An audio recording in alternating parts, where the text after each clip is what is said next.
몇 번 보여드린 그림인데요. 달라진 게 있습니다. 한 2달 사이에 작년부터 경기가 좀 회복되다가 수출, AI, 반도체, 자동차 이쪽은 상당히 좋았고 내수는 나빠서 뭐 한 이 정도 가지 않을까 했는데 2달 만에 이게 떨어져서 과연 2%가 가능할 거냐라는 의문점들이 지금 우리 사회에 팽배하고 있는데 우리 보수 언론들은 이런 얘기를 안 하고 있죠.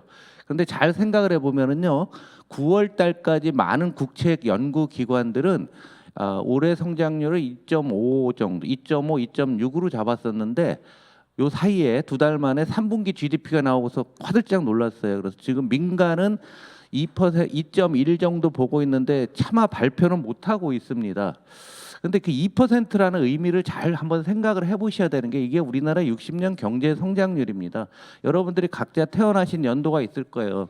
대부분의 분들은 막 이때 태어나신 거죠. 73년도 14.9% 성장하시고 그 다음부터 그냥 계속 내려온 겁니다. 그러다가 보시면 여기 5% 라인이고 작년에 1.4를 해갖고서 4번에 걸쳐서 1.4 밑으로 내려간 적인데 다 위기 때잖아요. 다.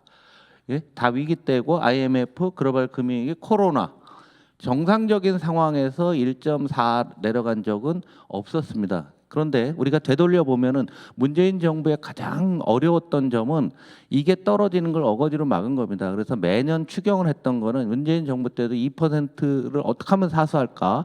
그래서 3%를 올릴까? 이게 경제의 굉장히 핵심이었어요. 근데 1%가 얼마냐면은 우리나라 GDP로 놓고 1%가 20조밖에 안 돼요. 20조. 근데 20조를 그걸 방어하기 위해서 별 노력들을 했었는데 지금 작년에 아무런 노력도 안 하다 보니 그러고 올해 올라왔다가 이제 내년도 되면은 이제 올해까지는 나온 건데 2.1, 2.2 보는데 내년도는 2% 깨질 거라는 게 일반적인 생각으로 다 바뀌어 있습니다. 그래서 여러분들이 언론을 그건 보수지건 진보지는 아예 관심도 없으니까 보수지는 의도적으로 이런 숫자를 안 내고 있어요. 그래서 3분기 GDP가 발표됐는데 2%가 얼마나 중요한가는 20조를 우리나라가 추가로 1년에 더 많이 만들 수 있느냐 없느냐에 대한 얘기인데 이 논의 자체도 못 하고 있고 아무런 생각도 못 하고 있는 거죠. 그래서 이제 3분기 GDP가 10월 달에 나왔는데요. 언론에서는 그냥 나쁘다 하고서 하루 조그맣게 했지만은 민간에서는 어마어마하게 떠들었어요. 그날 나온 날 이렇게 나온 겁니다. 저기 1.8 부른 회사도 있고요. 여측 기관도 있고 이런 얘기. 수출 기여도 감소세. 뭐 2.2 올해 2.2 내년에는 힘겹게 2% 달성할 듯. 2% 깨진다고 하면 이 회사 사장 혼날 것 같으니까 지레 겁먹고서 이렇게 얘기를 하는 겁니다. 그래서 지금 나와 있는 게 이렇게 나와 있어요. 올해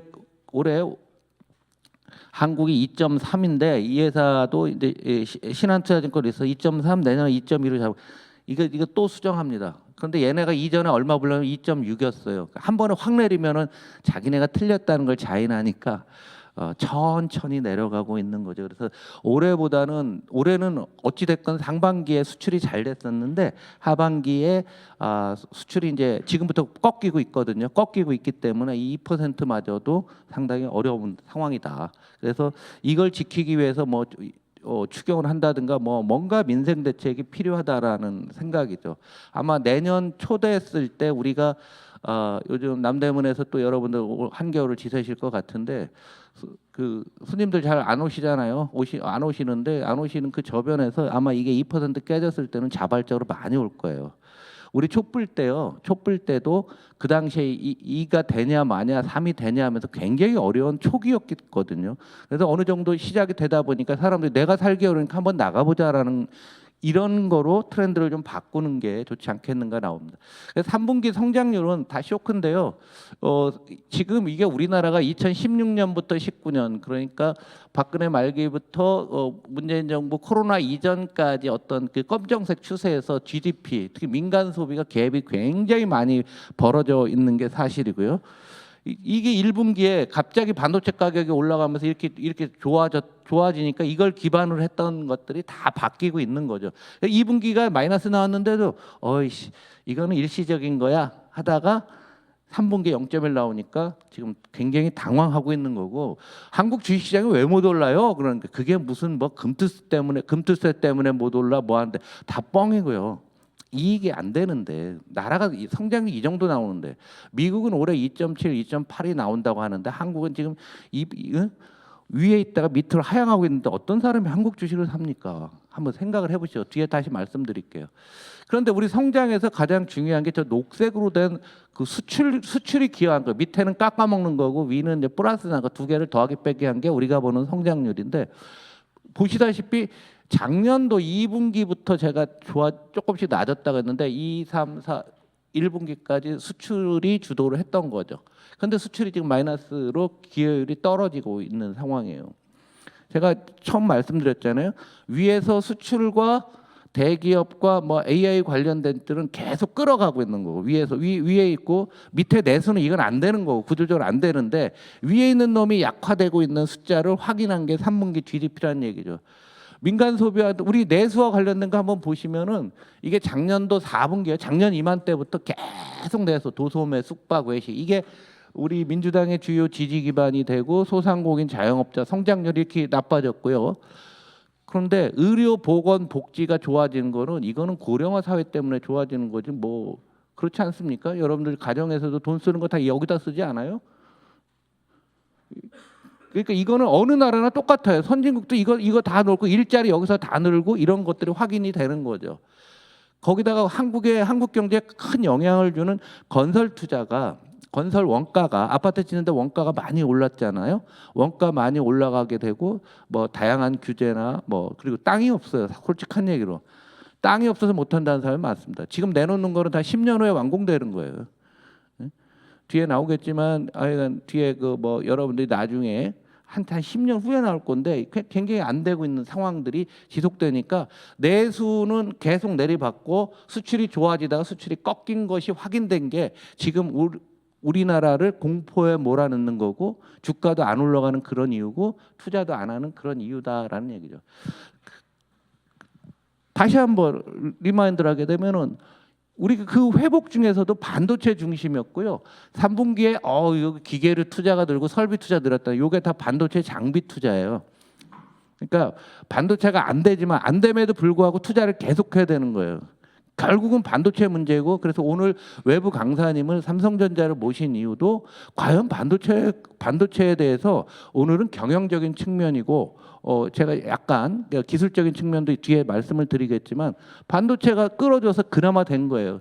9월 산업활동 동향 나왔는데 전월 대비 보시면 그냥 다 보실 것도 없어요. 다 파란색 마이너스예요. 빨간색 0.1 뭐 이거 뭡니까? 반도체 이거 뭐 투자를 늘어난 거예요. 그 다음에 내구재 9월달에 결혼을 많이 했어요. 결혼을. 그리고 저기 추석도 있고 그래갖고요. 조금 낮았고요. 설비 투자도 이거는 반도체와 연결된 겁니다. 전년 대비라면 전년 대비 펄어요. 투자가 지금 안 하면은 내년 상반기 경기 맛이 같다라는 얘기입니다. 기업들이 그만큼 투자 심리가 악화되고 있다라는 얘기죠. 세 번째는 이제 이런 것들을 수출하는 건데, 한국 수출을 잘 보시면은 정유, 석유화학, 일반 기계 이거 보시면은 지금 12년 전하고 지금 차이가 없어요. 그럼 그 사이에 수출이 좀 늘었다 근데 뭐 늘었냐? 반도체하고 자동차 딱 두 가지입니다. 근데 이제 자동차는 그런 대로 잘 하고 있어요. 그나마 트럼프 와서 어떻게 될지는 모르지만은 현 단계에서는 미국 중심으로 수출이 느는데 반도체가 이렇습니다. 여러분들 요 수치 한번 잘 보세요. 우리나라 수출에서 반도체 비중이 21.8%예요. 10월 달에. 근데 반도체에서 벌어들인 돈이 1년에 503억 불인데 우리나라 전체 무역 수지는 400불, 그러면은 100억 달러를 반도체가 벌고 나머지는 아무것도 한 게 없다라는 거죠. 그래서 반도체가 꺾이면은 수출도 안 되고 국내 경제 전체가 안 좋고 한다는 얘기예요. 그러니까 반도체 주변에 지역구 계신 의원님 여기 계시네. 그분들은 얼마나 중요한지 진짜 여러분이 느끼실 거예요. 그래서 매달 1일 날 이 경기가 나오는데 참 눈물겹게 제목 잤습니다. 우리 10월 달에 하루에 얼마씩 수출하느냐. 요게 굉장히 중요한 겁니다. 파란색은 전체인데요. 10월 달에 조업 일수가 많았거든요. 하루 빼니까 마이너스가 나온 겁니다. 수출이. 그런데 그걸 표현하기 싫으니까 어떤 언론도 얘기를 안 했던 거죠. 그리고 반도체 중심을 하는데 지역별로 놓고 보면은 미국이 10월에 마이너스 났고요. 중국도 조금 회복되다가 다시 마이너스. 주수 두 개 합치면 40%예요.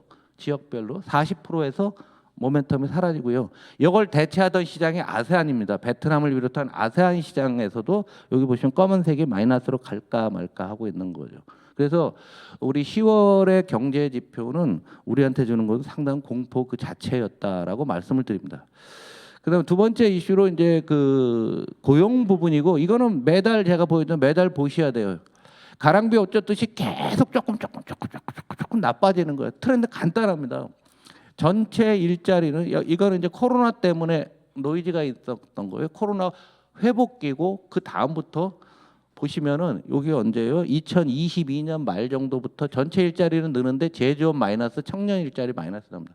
공교롭게도 현 정부가 출범하고 서너 달 되면서부터 됐어요. 환노위에서는 이 부분은 굉장히 많이 지적을 해야 됩니다. 그래서 여기서 전체 일자리 느는데 제조업 마이너스, 청년 일자리 마이너스. 청년은 제조업을 선호하니까 전체 일자리 뭐 늘었냐? 어르신들이 늘은 거죠. 그래서 60세 이상 고용률이 47%고요. 665만 명이 지금 취업하고 계시고 65세 이상도 그런데 이건 매달 저도 다음 달에도 보여드릴 거예요. 그러면 계속 어떻게 되는가 보면은 바로 가장 일을 왕성히 할 40대 고용자보다 60대가 더 많이 늘어나고 있습니다. 그래서 추가로 그럼 60대가 늘어나면서 어떤 일이 있는가 여러분들한테 굉장히 그 지역 의원님들한테는 도움이 되는 자료가 좀 나왔어요. 최근에 금융연구원에서 나왔는데요. 자영업자 수의 전체는 줄고 있는데 연령별로 자영업자 증감을 봤더니요. 2022년 3년부터 빨간색 보시면은 60세 이상이 계속 늘어오고 있고 젊은 나이는 줄고 있는데 최근에는 작년부터는 50 이상에서 자영업 창업이 많은 겁니다. 이게 뭐냐면 베이비 부머들이 은퇴를 하면서 그만둔 다음에 자영업을 무진장 열고 있다는 거예요. 바로 여러분들 지역에서 자영업자 새로 생기면 대부분 50 이상으로 보시면 되는 거죠. 그래서 이 사람들이 그러면 연령대별 자가 부채 소득을 보는데요. 이쪽은 소득이에요. 그러니까 막대 그래프가 부채 잔액인데 옆으로 찍 보면은 65세 이상의 부채 잔액이 4억 5천 나오고요. 소득은 4천 얼마밖에 안 나옵니다. 굉장히 심각한 거예요. 고령자 빈곤에 대해서 제가 계속 여러 번 말씀드린 숫자로 나온 겁니다. 물론 이게 전체는 아니에요. 설문조사를 했기 때문에 그런 건데 뭐 7천 명인가 뭐였어요.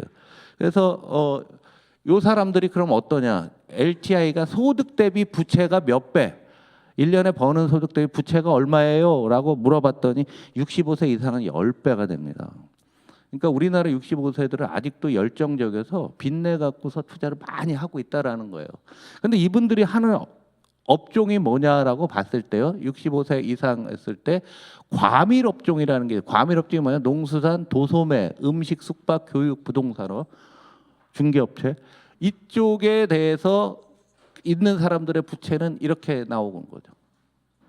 그리고 과밀 이 자영업자 중에 63%가 여기에 있는 거죠. 지금 많은 문제가 여기서 발생하고 있는 거고 과밀업종 부채 잔액도 상당히 높은 수준으로 나오고 있습니다.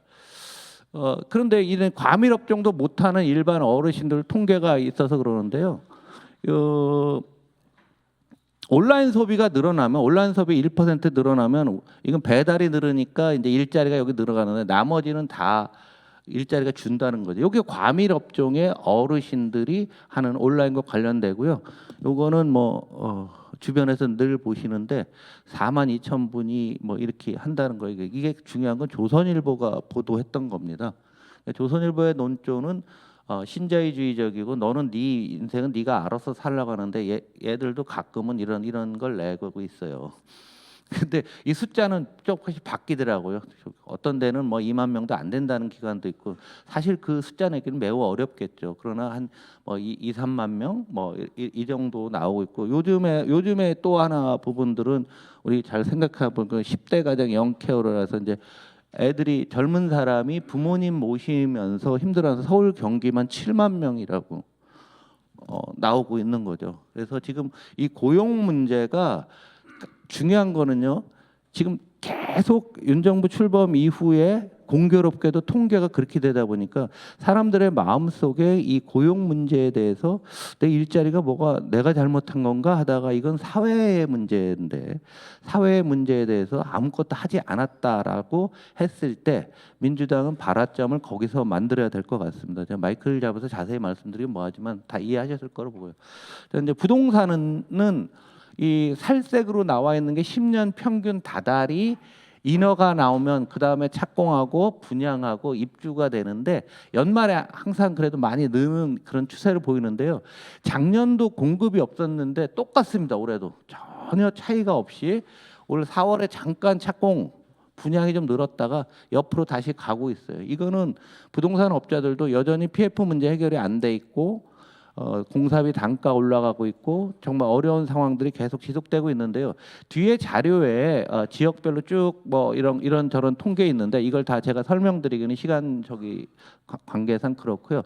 가격으로 놓고 보면 여전히 이제 서울 경기가 8월 9월까지 그다음에 대전이 조금 낮아지는 이런 상황이었고요. 그 중에서도 수도권 중에서 강남이 주도하다가 강남도 지금 아직은 플러스입니다. 상승률이 둔화된 거지 마이너스는 아닌 거죠. 그리고 서민들이 사는 전세 가격도 어느 정도 좀 올라가고 있는데 여전히 아파트만 있고 우리가 그다음에 전세 사기 특별법 때문에 고민들 많이 했던 연립이라고 하는 도시형 생활주택의 전세가들은 이제는 마이너스로 떨어지고 있는 거죠. 그래서 다시 한번 이것이 위기로 나올 수 있는 그런 상황이 되는데 왜 그러냐면 이번에 트럼프가 되면서 금리가 안 떨어질 겁니다. 잘 안 떨어지게 되면은 여기서 깡통 주택이나 이런 것들이 많이 더 추가로 나올 수 있기 때문에 선제적으로 여러분들이 좀 체크를 좀 하셔야 될 것 같다라는 말씀이고요. 계속 뭐 그렇습니다. 그래서 중요한 거는 모든 거래에서요, 주가건 뭐 비트코인이건 부동산 거래가 줄기 시작하다가 어느 하나의 모멘텀이 발생하게 되면은 시세가 크게 움직여요. 굉장히 어렵습니다.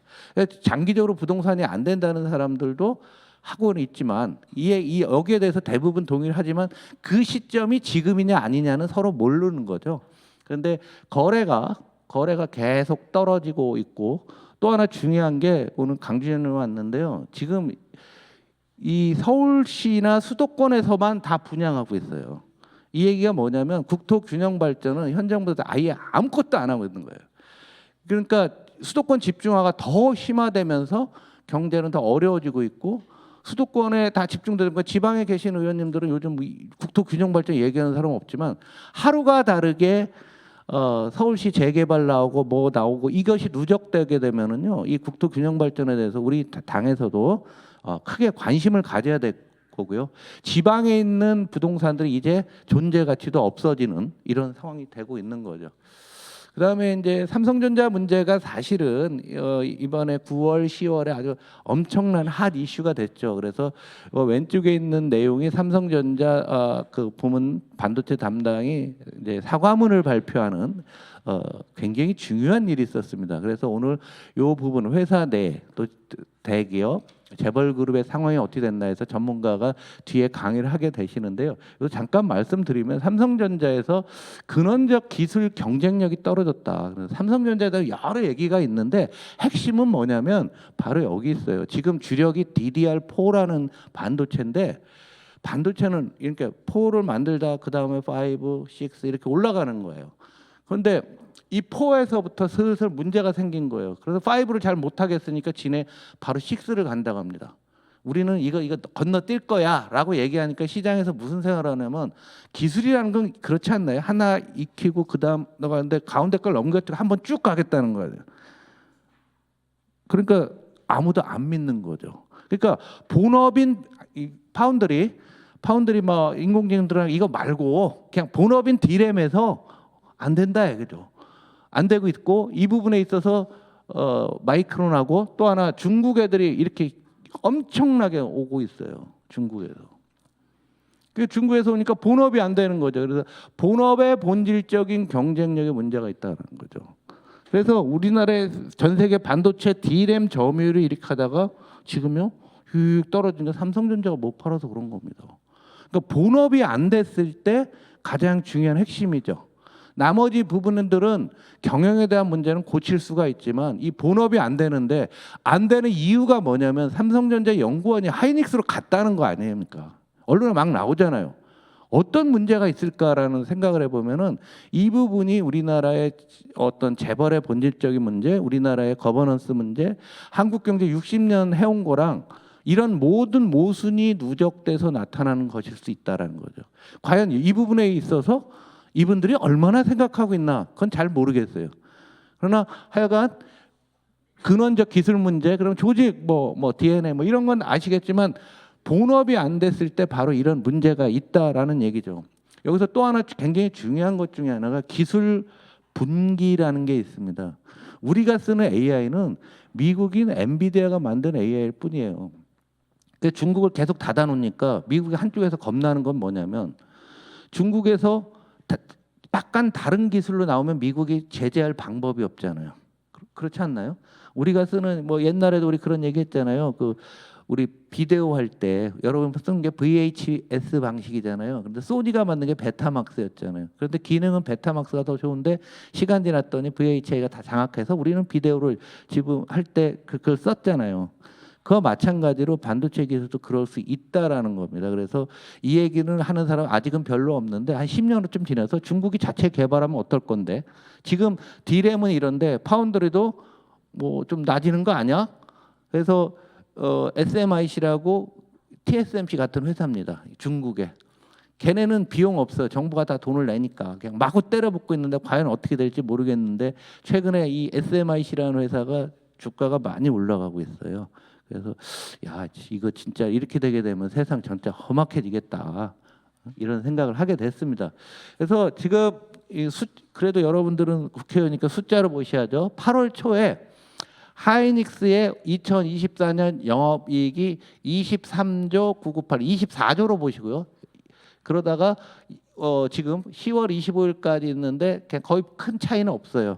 근데 삼성전자를 잘 보시면 46조였죠. 2024년에 46조였는데 지금 35조로 지금 줄어 있습니다. 두 달 만에 반도체가 나빠지면 두 달 만에 35조로 줄었는데 분야가 여러 개 있잖아요. 반도체, 디스플레이, 그다음에 이제 핸드폰, 가전 뭐 이런 게 있는데 여기서 반도체가 DS라고 하잖아요. 반도체 부분을 보면은 8월 달에 8월 1일 날 2024년에 27조, 2025년에 39조 봤는데 지금은 27조가 17조로 됐고 39조가 29조로 됐습니다. 10조 원씩 반도체에서 준다는 얘기예요. 10조 원이 얼마나 큰 돈이냐면 제가 처음 할 때 우리 경제 성장률 얘기할 때 1%가 20조 원이라고 했잖아요. 반이에요, 반. 그 정도로 중요하다는 얘기입니다. 그래서 삼성전자가 이 불과 두 달 사이에 이렇게 되면 세수로 따지면 한 3조 정도 줄을 겁니다. 3조면은요 우리 예산안에서 우리 민주당 몫이에요. 가져오는 게 그 정도의 숫자로 한번 비교를 해보시면 삼성이 얼마나 큰 위기이고 왜 주가가 안 올라가는지 너무도 명확관한 거. 반면에 TSMC는 계속 좋고요. 미세 공정에서도 지금 3나노 비중이 이게 이제 주력이거든요. 이건 파운드리는 이제 우리가 흔히 하는 AI 반도체라면 3나노인데 삼성전자 만들지도 못하고 있잖아요. 그런데 이 지금 어제 언론에 나왔는데요. 타이완에다 대만 본토에다 1.4나노짜리 지금 추진 중이라고 합니다. 1.4나노짜리. 그러니까 우리가 보는 거랑 굉장히 틀리고요. 딴 말로 얘기하면 만약 대만이 1.4나노를 생산이 뭐 2, 3년 내에 되고 가시권에 들어서게 되면은 중국이 대만 함부로 침공 못할 거란 얘기죠. 왜? 누가 막는데? 뒤에 있는 애들이 막을 겁니다. 지금 삼성이 왜 처음부터 파운드리라는 이 반도체를 시스템 반도체를 못 만들었을까 하는데 그 반도체를 설계해서 TSMC다 주문 주는 애들이 그런 애들을 팹리스라고 하는데 그런 애들이 최근 데이터는 없어요. 2020년 데이터 제가 있어 갖고 왔는데요. 1등부터 10등까지 TSMC에다 주문 주는 애들 중이에요. 애들 중에 1등에 10등까지 잘 보면 1등 퀄컴하고 10등 다이얼로그를 빼면 나머지 다 보면은 여기 출신들입니다. 여기 출신 잘 파악을 못했는데 그러면 10명 중에 8명 있고 엔비디아 3등했다 지금 압도적인 1등으로 갔잖아요. 지금은 자기 고국 다 몰아주고 있는 거예요. 얘를 엔비디아 얘랑 AMD랑 뭐죠? 이 둘이 저기잖아요. 저 고모 얘가 고모일 겁니다. 또 한 집안 지네가 다 해먹어요. 그냥. 지금 엔비디아 최대 경쟁자가 얘란 말이죠. 우리나라가 되게 굉장히 어려운 측면들이 있었던 거예요. 이건 2020년 기준이라니까요. 지금은 이게 더 올라가 있겠죠. 딴 애들 내려오게 되고 다른 회사도 많이 쓰게 되니까. 그래서 우리가 파운드를 하기가 매우 어려운 구조였다는 걸 이건 삼성을 위한 변명이기도 하지만은 그래서 삼성전자 분리론이 막 나오는 거예요. 다른 회사들이 삼성한테는 주문을 줄 수 없다라는 거죠. 베낄까 봐. 삼성이 베낄까 봐 못하는 거죠. 그래서 우리가 지금 계속 반도체 얘기를 하지만 그 산업이 되는 이런 팹리스에 대한 지원책이 많이 필요합니다. 대만은 반도체 설계하는 회사들이 우리나라보다 훨씬 많아요. 당연하겠죠. 얘들이 하청을 줄 거 아니에요. 자기 고국에 있는 기업들. 그러면서 인력 교류가 왔다 갔다 하다 보니까 발전이 되는 거죠. 그래서 상당히 어려운 국면인데 잘 좀 보셔야 될 것 같고요. 이 결과 요즘 뭐 한국의 뭐 국제항인이 한국을 떠나냐는데 너무 간단합니다. 우리나라 기업 이익이 요게 전 세계 기업 이익을 1년 전에 100으로 봤는데 지금 뭐 조금 줄은 정도예요. 미국 기업도 약간 줄었습니다. 우리나라 기업 전체는요. 작년 상반기에 줄었다가 반도체 좋아진다 해서 휙 올랐다가 반도체 나빠진다 해서 휙 떨어졌어요. 그래서 한전의 적자가 많으니까 반도체랑 한전을 제외하면 우리나라 기업 이익이 그러니까 삼성전자를 한전 두 종목을 딱 제외해 놓고 보게 되면 기업이익이 좀 늘다가 여러분 자료에 없어요. 이거 어디에 넣었습니다. 이렇게 확 떨어져. 그럼 이런 거는 주식 사면 안 되는 거예요. 그걸 막 감투세니 뭐 한국이 어떠니 하고 지 발등 찍고 있는 거죠. 주가는 제가 3강 때도 말씀드렸지만 기업 이익의 함수입니다. 이익이 준다고 하는데 그럼 내년도 이익도 보자는 얘기예요. 내년도 거를 보면은요. 내년도 이익도 똑같습니다. 우리나라. 내년 이익을 올해 7월 달에 이렇게 늘었다가 줄어가는 거로 보고 있는 거죠. 그러니까 내년도 이익도 예상보다 나빠졌는데 누가 주식 사? 뭐 우리 1,400만 주식 투자라고 하지만 그것도 뻥인 것 같고 무슨 1,400만 원이에요. 업계 사람들은 500만이나 될까 이렇게 봅니다. 왜냐하면 1인 다수 계좌가 워낙 많고요. 그리고 100만 원 이하짜리는 그거 옛날에 물려놓고 그냥 방치하고 있는 거예요. 관심도 없어요. 그래서 뭐 어찌 됐건 금투세 결론은 났지만 우리 한번 잘 생각을 해보시면은 그래도 자산 형성의 장인데 굉장히 우리나라 기업 이익이 이렇다는 얘기입니다. 그래서 상당히 어려운 지표만 오늘 보여드리는데 앞으로 그럴 수밖에 없고요. 내년 상반기 가면 더 나빠질 거예요. 계속 업데이트해서 보여드리겠습니다. 근데 중국도 우리랑 비슷하게 어려워요. 그러니까 중국도 어려우니까 그 경제적인 측면에서 구조적인 문제는 뭐냐면 대체대표 불황은 뭐냐면 장부를 봤더니 자산은 매입가로 예를 들어 100억 써 있는데 그래서 빚을 100억을 내서 예를 들어서 100억 했으면 자산이 돼 있는데 이 자산 가격이 부동산 가격이 떨어지니까 부채는 그만인데 자산 가격이 뚝 떨어지는 거죠. 그러니까 대차 대조표가 대변하고 차변이 같아야 된다라는 거 아니에요. 그러니까 장부는 맞는데 실제는 안 맞는 거예요. 이거는 일본이 90년대 초반에서 쓰던 건데 중국이 그런 상태고 디플레이션 물가가 안 올라요. 중국이. 물가 안 올라가고 생산자 물가도 떨어지니까 그거 싸게 우리나라 수출하는 거고 유동성 함정 그러다 보니까 돈을 아무리 풀어도 안 움직이는 거죠.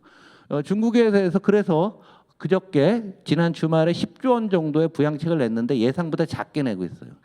중국의 시진핑 정부 이걸 알고 있습니다. 섣불리 정책 냈다는 안 된다는 거 알고 있고 이런 것의 모든 근원은 부동산에 있고 그 더 뒤에는 중앙정부가 아니라 지방정부의 빚이 너무 많다 이게. 그래서 지난 금요일 날 내놓은 정책은 약 10조 위안이에요. 어마어마한 거면 10조 위안이면은 1.4조 달러 정도 되나요? 1.4조 달러면 우리나라 GDP가 1.7조니까 우리의 감각으로 따지면 거의 뭐 2,000조 정도로 지방 정부가 가지고 있는 부채를 현실화 시켜 갖고 숨겨놓은 게 있거든요. 숨겨놓은 걸 정부가 지원해줘서 그것을 표면 아래 올려갖고서 구조조정에 들어가겠다고 하는 거죠. 근데 얘네가 직접적인 경기 부양을 안 하는 게 저 위에 보시면은요, 소비가 조금씩 늘고 있는데 중국은요 이제 투자도 별로 안 되고 있고요. 요 소비 중심의 국가가 됐는데 소비가 40%가 안 돼요. 이 미국은 70%고요. 우리나라도 50이 약간 안 되거든요. 그 너무 소비를 안 하고 있는 거예요. 그래서 지금 보니까 트럼프가 지금 섣불리 트럼프에 대한 분석들이 많이 나오는데 중국 입장은 트럼프가 구체적인 정책을 내놓는 내년 한 2월 정도 되면 중국이 그때 소비 부양책이 나오고 지금은 시간을 끌면서 부채 문제를 매니징하는 이런 과정으로 가고 있다라고 보시면 될 것 같습니다. 그래서 아직 끝난 건 아니에요. 그래서 중국은 지금 시진핑의 시름이 굉장히 많이 깊어지고 있고 한국 입장에서는 중국의 소비가 안 늘면요. 왜 자꾸 이런 말씀 많이들 하시는데 지난번에 한 것 같아요. 중국보다 우리나라 보수 언론 그렇죠. 미국 수출이 더 늘어서 한국 잘 됐다. 줄여야 된다. 그래서 계속 중국 때리긴 하는데 정말 무식이 파도를 치는 얘기입니다. 중국 본토만 20%잖아요. 대만도 우리나라 수출 한 3, 4%될 거고요. 홍콩 가는 것도 한 5, 6% 돼요. 그게 다 중국입니다. 동남아시아 경제는 중국과 연결이 돼 있어요. 우리나라 거의 20% 수출을 동남아로 하고 있어요. 그러니까 실질적으로 한 절반 정도가 중국과 연결된 겁니다. 그러니까 언론이 중국 자체의 수출이 20% 집중했는데 미국이 21이 됐네. 한국이 이제 중국 의존도가 줄었나. 무식이 파도를 치는 거죠. 본질을 서로 가리고 있는 겁니다. 그렇게 생각하시면 절대 안 되고 우리 당도 그래서 중국과의 관계는 뭐 정치적인 걸 떠나서 경제 관계는 계속 이어가야 된다는 얘기예요. 베트남 경제가 지금 중국과 급속도로 가까워져 있는 거죠. 하노이 부분에 한국 공단이 그렇게 많지만 그 사이를 틈새를 중국 애들이 다 뚫고 들어오고 있고 얘네는 물류를 컨테이너 트럭으로 다닙니다. 트럭으로 다니는 거와 배랑 싣고 가는 거는 차이가 굉장히 큰 거죠. 그래서 중국 문제를 한국 경제를 하면서 너무도 얘기를 안 하고 있는데요. 중국은 구조적으로 굉장히 어렵다. 이 부분은 제가 지난달에도 9월 달에도 말씀을 드렸는데 이번에 부양책이 나서 하나 더 준비했습니다.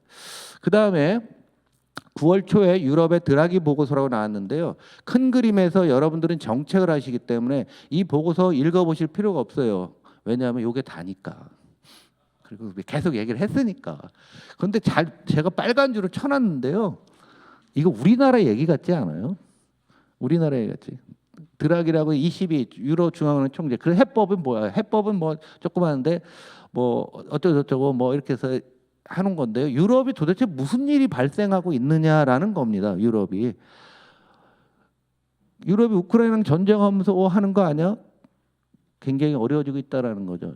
우리 긴 그림을 한번 봐야 돼요. 지금 우리가 장기 저성장 시대로 간다고 하면 우리가 일본을 비교를 많이 했었는데 이제는 일본을 넘어서 유럽하고 비교해야 되는데 맨 위에 점선으로 녹색으로 된 거는 2018년의 소비, 내수 소비죠. 저기 뭐 총 내구재 소비가 2018년하고 지금 8년이 지났는데 전혀 변동이 없습니다.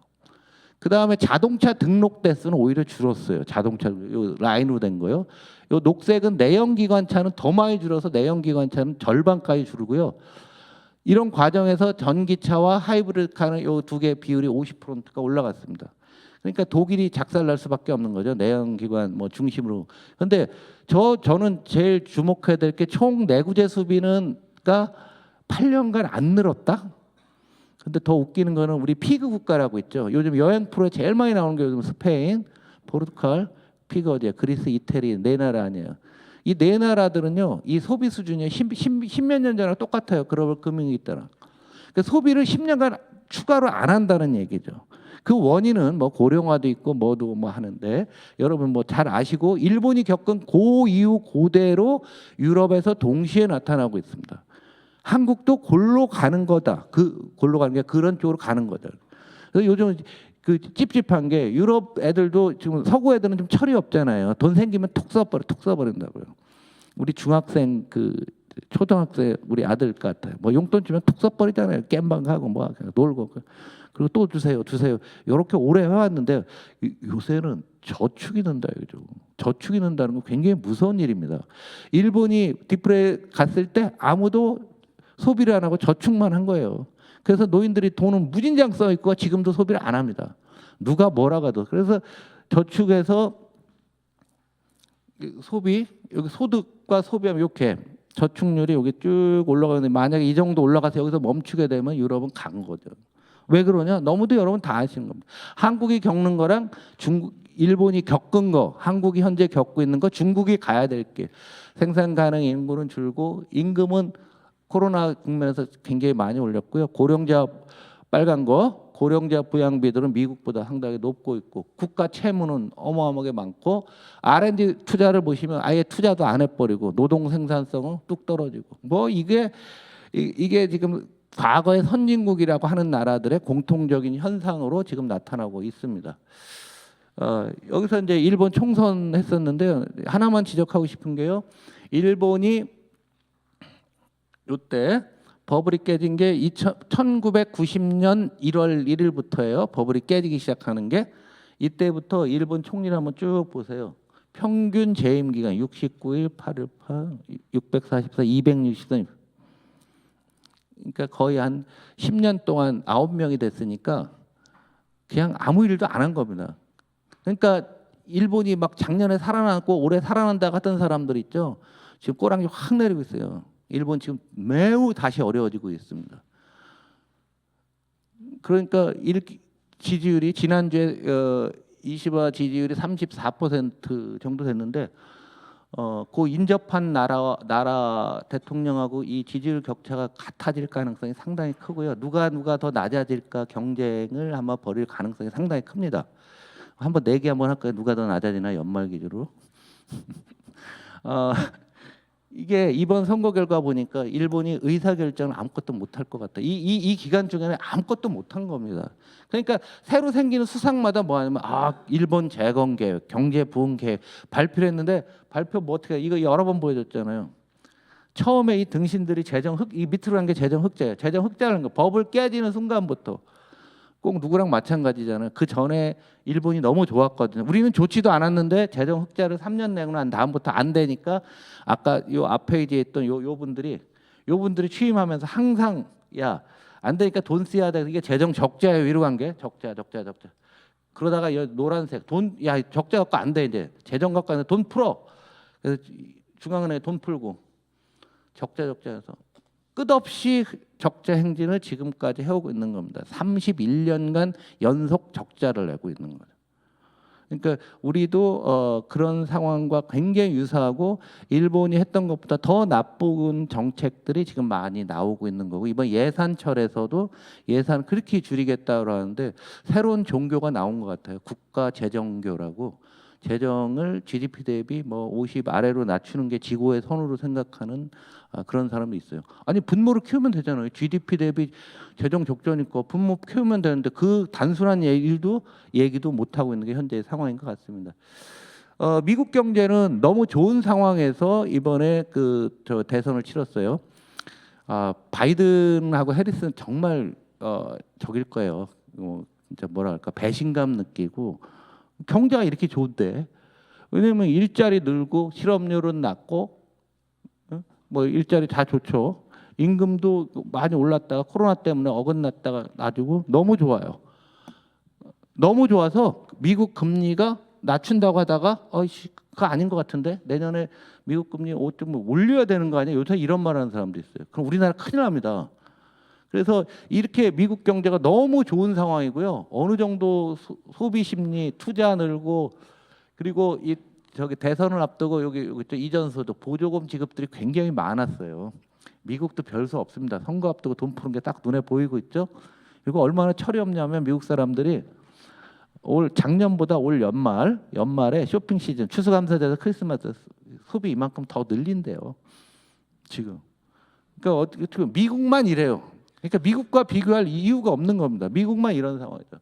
그런데 이제 국방비 부담이 좀 늘고 그리고 얘들이 이제 이전 소득주면서 저소득층을 위한 이 지출들은 꽤 많이 좀 늘린 편이에요. 그래서 요것만 놓고 보게 되면은 해리스가 굉장히 위험하겠지만 미국인들의 어떤 구조적인 문제는 하여간 요거 말고 다른 게 있는데 오늘 이 자리에서 그 얘기하기는 좀 그렇고요. 제가 뭐 언론사에 기고문을 쓰고 있으니까 쓰면 보내드리겠습니다.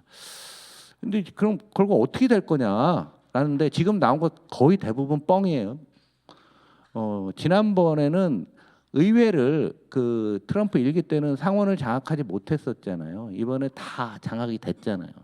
그러니까 하여간 대부분의 사람들이 그러잖아요. 임기 초반 2년 내 모든 걸 다 끝내버릴 거다. 많은 계획을 짤 텐데 현재 공약에 나와 있는 거는 요거는 의원님들이 좀 2026년 얘네는 이제 9월 말로 회기가 끝나니까 2026년부터 2035년까지 10년간 뭐 할 거냐라고 봤을 때 이게 이제 세금 깎아주는 거고요. 요거는 증세를 하는 부분인데 저거는 우리로 따지면 법인세 한시 인하 조치죠. 30%에서 15%로 낮춰놓은 거 있단 말이에요. TCJA라고 나옵니다. 앞으로 많이 나올 거예요. Tax Cut and Job Act라고 TCJA는 신문에 많이 나오니까 보세요. 그런데 이걸 바이든 행정부는 원상복귀 시킬 생각이었어요. 해리스도. 그래서 미국 기업인들 특히 누구야 테슬라 일론 머스크 같은 놈들도 요게 굉장히 중요한 건데 요거로 10년간 5조 3,500억 요 굉장히 핵심이고요. 근로소득세 세액공제 뭐 이거는 뭐 사회보장 혜택에 대한 종료, 제조업체 법인세 인하, 뭐 팁소득 세액공제 뭐 이렇게 많이 깎는데 군사력과 하여간 세금 깎는 거로 했고요. 늘어나는 거는요. 관세 아무리 늘려서 최상으로 봤을 때 2조 7천억밖에 안 듭니다. 합계 7조 5천억이 는다는데 시장에서는 여기서 10조 이상으로 봐요. 그러나 이게 보수적으로 잡아놨을 때 10년간 10조 달러예요. 10조 달러 정도 하여간 부담이 느는데 요 정책들이 제가 보기에는 우리 그 현 정부에서 하고 싶은 정책들입니다. 위에. 예산 처리니까 한번 잘 보시기 바랍니다. 하고 싶은 정책들을 요런 거고 미국이 그러기 때문에 미국 그래 그럼 우리도 따라 해야지 한다고요. 트럼프가 왔을 때 경제적으로는 미국을 따라오고자 하는 의도가 많을 텐데 예산에서 이럴 거라는 거예요. 정치적으로는 트럼프 말 막 하잖아요. 여러분 기억나십니까? 박근혜 정부 시절에 그 막말하던 사람들 기억들 나세요? 광주 민주화운동에 대한 거, 독립운동에 대한 거 막 말을 막 하는 거는 트럼프 때문에 이제 또 다른 막말의 시대가 올 수밖에 없다라는 얘기죠. 그래서 미국 경제 지금 얼마나 어려운 상태면 여기서 한국에 주는 함인데요. 미국의 무역 수지가 이제 이렇게 다 적자라는 얘기죠. 마이너스 때 그 전에 석유 비중이 높았는데 미국이 셰일가스는 석유가 없는 상태에서 이렇게 적자가 많이 난다는 거예요. 자. 정부도 재정 적자, 무역 적자는 줄 수가 없다는 얘기예요. 그래서 이들이 제조업을 한다고 하는데 이 제조업이 성과를 내서 무역 수지 흑자를 내려면 트럼프가 아니라 그 다음 대통령 때 효과가 나온다는 얘기죠. 그러면 미국의 돈이 해외로 많이 나가고 미국 국채 발행이 많아지니까 달러가 약세가 돼야 되잖아요. 반대로 원하는 강세가 되는 게 맞죠. 경제학 이론에서는. 그런데 아니요. 그렇지 않습니다. 딴 나라는 더 어려웠기 때문에 미국이 그러면 금리가 높고 달러가 약세가 되고 원화가 강세가 되면은 뭐 우리도 그냥 그런 대로 괜찮을 수가 있는데 지금 굉장히 웃기는 나라가 된 게 경기가 좋아도 미국 경기가 좋아도 달러가 강세하고 미국이 나빠도 달러가 강세가 됩니다. 미국이 나쁘면 금리가 높을 거 아니에요. 금리가 올라가니까 미국 금리가 올라가니까 딴 나라도 다 형편 없으니까 그냥 미국에 예금이나 하자고서 미국으로 돈이 들어가 버리는 이상한 상황이 됐어요 지금. 우리가 미국이 뭐 끝났다 뭐라고 하지만 금융시장에서는 미국은 좋아도 미국으로 가고 나빠도 미국으로 간다. 그러면 어정쩡할 때는 뭐냐? 그때 달러 약세. 그때 어정쩡할 때. 그런데 지금 미국이 너무 좋은 상태에서 이 쌍둥이 적자가 돼 갖고서 미국의 금리가 올라가게 되면 우리나라 금리도 못 내린다는 얘기입니다. 이게 누구한테 오냐면 바로 우리 서민들한테 가는 거예요. 그러니까 미국 사람들이 투표 잘못한 게 우리 부채가 많은 서민들 우리 내수 경제에 영향을 준다는 겁니다. 그래서 우리나라 환율이 여러분들 상식으로 이렇게 생각하실 거예요. 그냥 옛날 대충 곱하기 10 하다가 10 조금 더 되네. 1,100원에서 1,200원 사이를 기본으로 보고 있는데 앞으로는 기본이 트럼프 기간에는 한 1,350원에서 1,500원 사이가 아니냐. 이런 논의들이 오고 금리는 안 떨어졌을 때 서민 경제는 더 어려워질 수 있다라는 얘기입니다. 그래서 지금 트럼프가 저렇게 재정 적자를 많이 만다니까 트럼프가 이제 9월 달에 여러분 자료에 없는 건데요. 가능성이 높아지니까 미국 금리가 이렇게 많이 올랐습니다. 70bp 0.7% 오른 거죠. 그 이전에 대비해서. 그럼 미국 경제는 이때랑 차이가 하나도 없는데 왜 금리가 올랐을까? 재정 적자를 많이 낼 거다. 무역 적자도 커질 거다. 그렇게 돼서 미국 경제가 어려워져서 국채 발행을 많이 하게 되는데 그러면 금리가 높으니까 미국에 투자하러 사람들이 몰려갈 거다라는 예상으로 환율은 달러 강세에 미국 금리는 올라가는 이상한 조합이 나오고 있는 겁니다. 그래서 이거는 좀 심각한 상황이고요. 심한 상황이고 한 이 정도 선에서 유지를 하게 되면은 우리나라 금리는 한국은행이 금리를 더 내려봤자 일반 서민들이 받는 거는 별 영향이 없다라고 보시면 될 것 같아요. 그 다음에 이제 요거는 이제 우리 금융시장과 환율과 관련된 거고요. 이 보호주의 한다는 거잖아요. 이게 이제 장기적인 미국의 수입 관세 평균인데 여기 대공황 초기에 요 부분을 놓고 보시면 수입 관세 굉장히 높았잖아요. 요게 좀 우려되고 있는데요. 이제 한 박자 쉬고 트럼프 취임하면 이런 일이 올 거예요. 미국이 보편 관세 10% 어느 나라나 10%의 관세를 준다 하면은 유럽에서 그 다음에 카운터 펀치가 나올 겁니다. 왜 너네 10%야? 그럼 우리도 10%, 15%할 거야. 이때 이랬어요. 너 10이야? 또 올렸어? 나 15. 또 올렸어? 나 20 하면서 서로 이런 거 애들 싸움하듯이 아주 나쁜 시나리오가 대공황 초기에 있었습니다. 대공황 초기에. 근데 지금 이 부분이 나온다고 하면 굉장히 문제가 많이 있고요. 이미 트럼프의 당선과 무관하게 무역과 공급망 관련된 법안들이 이렇게 많이 발의가 돼 있어요. 이게 얼마나 처리가 되는지도 굉장히 살펴보셔야 되고 그래서 한국은 해외 직접적 다 미국으로만 가고 있죠. 딴 나라 아무 데도 안 가고 있어. 이런 상황이고 한국이 굉장히 어렵고 아마 이런 기사들이 계속 나올 수가 있는데 단순히 미국이 10% 올리고 끝나면 괜찮은 그냥 버틸 수 있어요. 딴 나라 똑같으니까. 그런데 분명히 보복, 역보복, 보복, 역보복 나올 건 뻔한 거 아니에요? 내가 맞았는데 가만히 있겠어? 옛날에 그랬잖아요. 미국이 유럽이 구글세 때리니까 미국이 와인세라고 해서 유럽 와인에 오는 데다 세금 확 때렸던 거 기억나세요? 7, 8년 전에 그런 일이 있었잖아요. 그거는 초기에 불과하고요. 다른 제품에 대해서도 동일하게 나올 수 있다라는 얘기죠. 그래서 이 부분은 예의주시하고 지금 함부로 예상해서는 안 된다라고 생각합니다. 그다음에 이번에 나왔던 것 중에서 이민 문제가 굉장히 컸는데 여러분 숫자를 한번 보시면 미국의 지금 일자리 중에서 미국 출생들은 그냥 정치하고 있는데 이민자들이 늘어난 건 사실이고요. 그래서 트럼프 일기 때 이런 이민 정책 했는데 하여간 1,100만 명을 추방한다고 말은 하고 있는데 과연 어떻게 할지는 모르겠어요. 그래서 지금 미국 이민자가 1년에 한 150만에서 100만 명 사이 들어오다가 트럼프 때는 한 70만 명 정도로 줄어들 거라고 생각합니다. 혹시 이민 가실 분들은 굉장히 어려워지고 내년 1월 이전에 가시는 게 좋을 것 같아요. 그래서 요즘 내년 취임 이전에 이민 가신다는 사람은 그래도 좀 뭔가 공부를 좀 한 사람이죠. 그리고 이제 국방비 문제는 여러 번 말씀드렸는데 GDP 대비 3%를 맞추라는 거 아닙니까? 우리나라는 맞추고 있지만 한국은 주한미군 기지가 있기 때문에 그러는데 우리 2,200조에 3% 하면은 60몇 조니까 우리 60조는 맞추고 있는데요. 대만 문제가 발생하면은 1등이 당연히 타이완이겠죠. 1년에. 그다음에 한국, 중국, 미국 이런 데는 아무 효과가 없다라는 거죠. 그래서 이 문제에 대해서 좀 이상한 행동을 하려고 하시는 분들이 계세요, 지금. 일부였는데 이 부분은 앞으로 막말이 나올 가능성이 굉장히 큰 영역이에요. 대만 문제에 대해서. 이거는 한번 했었잖아요. 취임에 2022년도에 대만문에 물리적 뭘 하는 거 원치 않는다 이런 얘기를 했었는데 틀림없이 나올 가능성이 커요. 왜냐하면 현 정부의 외교 안보 정책을 하는 사람들이 네오콘적인 성향이 있고요. 지금 트럼프 참모들하고 똑같기 때문에 둘이 죽이 좀 맞을 것 같아요. 같이 폭탄 좀 마시면 아주 잘 어울릴 그런 상황이다라고 보고 있습니다. 그런데 이제 지금 증세 문제를 우리가 계속 감세만 지금 보고 있지만 제가 여기서 몇 번 말씀을 드렸잖아요. 영국이 노동당이 지금 이제 얘네가 지금 스티머 길을 잃고 있는데요. 이거는 신자유주의 안 한다는 얘기예요. 국가가 시장에 막 개입한다고 취임하자마자 했어요. 그래놓고서 이제 이걸 올린다고 했는데요. 영국의 이번에 증세하는 기재위 의원들은 공부를 좀 해보시면 좋을 것 같아요. 여기 써놨는데요. 쉽게 얘기하면 부자들한테 돈 거둬 산다는 거예요. 근데 문제는 이게 될지 안 될지 모르겠어요. 지지율이 확 떨어졌어요. 영국도 세금 걷는다고 하니까. 그래서 과연 영국이 처리하는 방향들은 굉장히 중요할 거예요. 미국은 예외로 두시고요. 다른 나라들은 다 증세를 할 수밖에 없다라는 얘기죠.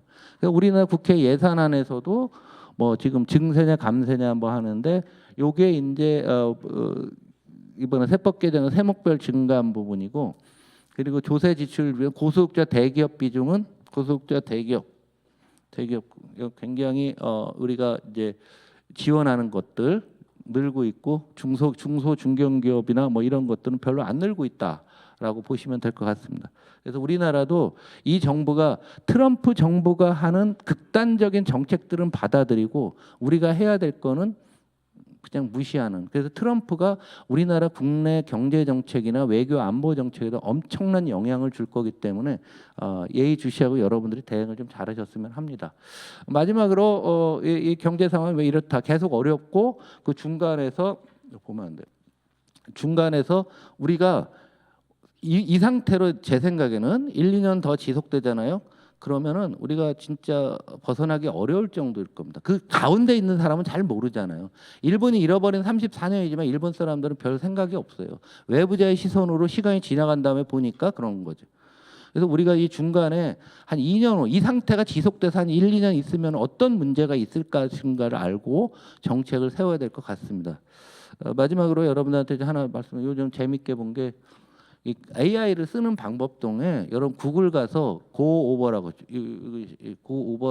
이렇게 치면은요 AI가 검색을 해주는 거예요. 지금까지 AI는 생성형이든 뭘 만든다고 하는데 요즘 검색이 이거로 다 바뀌고 있어요. 하면 간단해요. 그냥 메일 하나만 써놓으면 돼요. 그리고 즐겨찾기 넣어놓으면 자동으로 돼요. 그래서 제가 이제 했더니 홍성훈이 뭐 그랬어. 한국 더불어민주당의 경제정 가장 시급하게 대응해야 될 과제는 뭐냐 했더니 얘가 쫙 나옵니다. 그리고 관련 기사들이 쭉 나오고 있고요. 중요한 건 이거 갖고서 밑에 보면은 여기 요 밑에 보면은 누르는 게 있어요. 보고서 만들어 줄까요? 그럼 보고서 만들어 주세요 했더니 이걸 갖고 보고서를 만들었어요. 얘가 6페이지를. 그래서 이게 뚜껑이에요.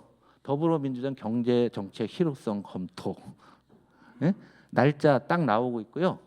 여기 요약 더불어민주당의 뭐 경제 정책 뭐 현황 민생 문제 내수분이 뭐 이게 목차 나오고 있고요. 레포트가 이게 6페이지가 나왔더라고요. 내가 이거 한 줄 쓰고서 눌렀는데 이게 어렵다고 생각하시면 안 돼. 의원님한테 진짜 꼭 필요해요. 이 문제는 여기 보좌관들 계신데 보좌관들 이제 일자리 사라진다는 얘기야. 의원님이 다 할 수 있어. 레포트로 나중에 프린트 걸으면 끝인데 뭐. 계속 얘기를 하고 있는데 이거 들어가서 오늘 꼭 하세요. 요게 이렇게 있어요. 이렇게 요걸 쳐보시면서 들어가서 그럼 메일 넣으세요. 그럼 메일 번호만 넣고 딱 하고 그 다음부터 하란 말이에요. 네? 하면 돼요. 그래서 보좌관 숫자 좀 줄여야 될 것 같아. 네. 미안합니다, 보좌관들 이런 거 가르쳐 드려서. 하여간 제 강의는 이 정도 마치고요. 뒤에 뭐 여러분들 뭐 인맥 만들고 뭐 이런 건 다 아는 잔소리니까 한 번쯤은 꼭 보시고요. 제가 그동안에 보내드린 이 자료를 칼라로 인쇄하고 있어요. 비싼 돈으로. 여러분이 돈 내서 하지만 그 이유는 여러분 연식이 돼서 흑백으로 하면 잘 안 보이잖아요. 잘 안 보이잖아요. 칼라로 하고 선도 굵게 했는데 이걸 차에 놓으시고요. 틈날 때 하나씩 보시면서 음미를 해보세요. 그리고 한국과 비교 생각을 해보시라고 하는 거예요. 놓고 그냥 버리시면 안 돼요.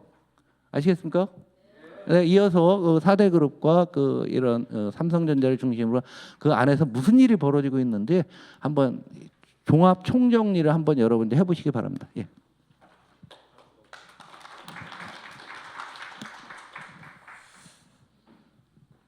네, 반갑습니다. 저는 리더스 인덱스의 박주근이라고 합니다. 제가 오늘 말씀드릴 내용은 좀 리얼한 얘기, 4대 그룹 내에서 어떤 일이 벌어지고 있는지를 좀 리얼하게 말씀드리려고 왔습니다.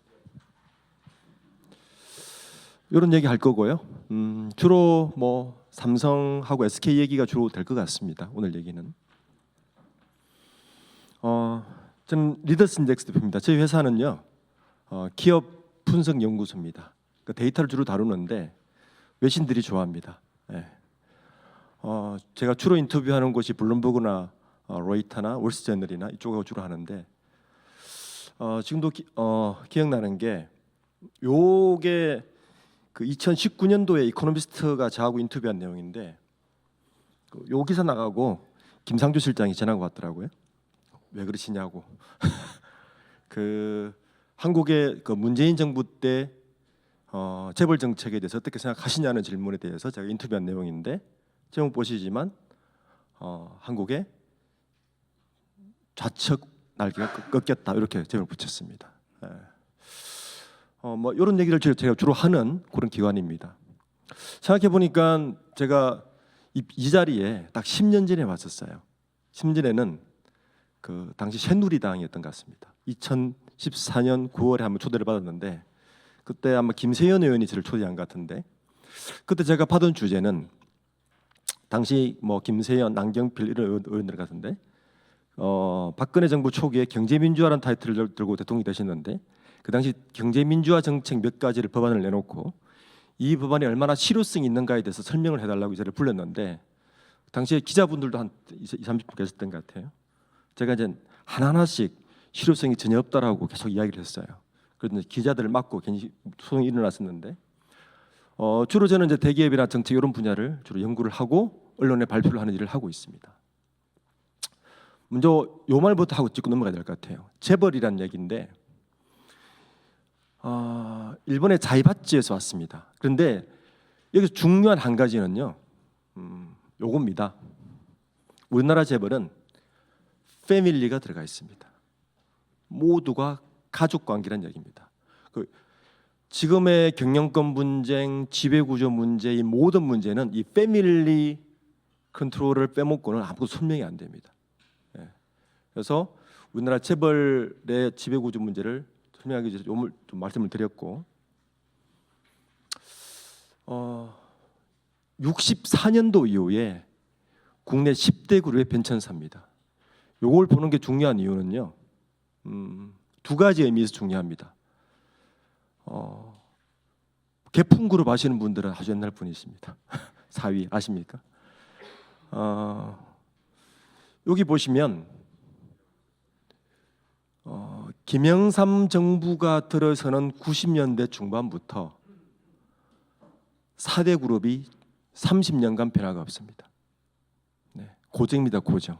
대우그룹 하나 빠지고 똑같이 바뀌고 바뀐 거는 딱 두 가지가 있습니다. 먼저 기업의 CI 로고가 바뀌었죠. CI 로고 언제 바뀌는지 아시겠습니까? 삼성을 예를 들어 볼게요. 이병철입니다.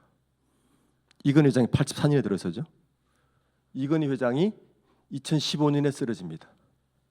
이재용으로 바뀝니다. 네. 현대차는 정주영 회장이 이때 형제난으로 계열사 분리가 됩니다.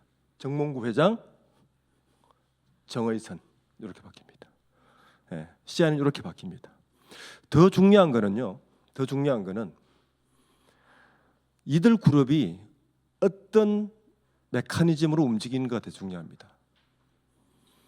아시듯이 해방 이후에 6.25 직전에 우리나라 재벌의 탄생은 두 가지 분류가 있습니다. 우리나라 젊은이들이 가장 존경하는 경영인 누군지 아시죠? 정주영 회장이잖아요. 이유가 뭐냐 하면 우리나라 유일하게 맨 땅에서 일구어서 기업을 일군 두 개 그룹이 있습니다. 현대그룹하고 LG그룹입니다. 나머지는 다 받아서 시작했어요. 그러니까 상업자본을 산업자본화 시킨 게 해방 이후 6.25 직전인데 예를 들어서 삼성의 이병철 회장이 삼성물산을 만들어서 상업자본 돈을 많이 벌다가 1954년도에 CJ제일제당을 만들거든요. 그러니까 산업자본화된 시기가 50년대인데 그때 대부분의 나머지 그룹들은 해방 이후에 일본으로부터 받은 남아있는 적산불화를 통해서 사업 자본을 마련합니다. SK그룹 그렇죠. 하나그룹도 그렇습니다. 그러니까 일본이 남기고 간 잔재의 적산불화를 받아서 미 군정하고 잘 이렇게 로비를 해서 받아서 대부분 읽었고 그렇게 하지 않은 몇 개 그룹은 삼성도 알고 있는 신세계 백화점이 일본 옛날에 백화점 받은 거죠. 나머지 그룹들은 그렇게 하지 않은 그룹은 믿게 되지가 않습니다. 그리고 이 그룹들이 박정희 정권이 들어서고 나서 이 자본이 상업 자본에서 국가 자본 중심으로 갑니다. 그래서 이때부터 90년대 전까지 국가 산업 자본이 이 재벌들을 컨트롤합니다. 그리고 김영삼 정부가 들어서 나서부터 산업 독점 자본을 발생하고요. IMF가 끝나고 나서 이게 뭐가 들어오냐? 금융 자본이 들어옵니다.